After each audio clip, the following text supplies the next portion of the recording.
Hello everyone. In this video, I'll show you how to schedule LinkedIn posts in 2026.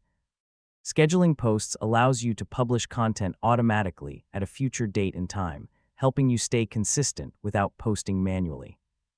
First, open the LinkedIn website on your PC or laptop, or launch the LinkedIn app on your phone, then sign in to your LinkedIn account. From the LinkedIn homepage, click Start a Post asterisk and create your post by adding your text, images, videos, documents, or links. Make sure everything is ready before scheduling. Next, look for the schedule icon, which appears as a small clock near the post button. Click or tap it to open the scheduling options.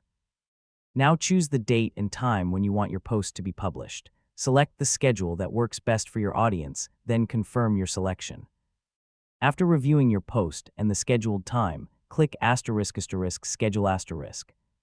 LinkedIn will automatically publish your post on the selected date and time, as long as you don't delete or edit the schedule beforehand.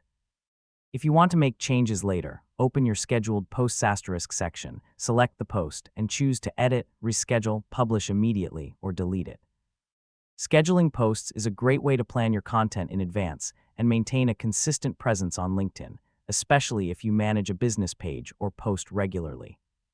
And that's how you can schedule LinkedIn posts in 2026. Thanks for watching, and I'll see you in the next video.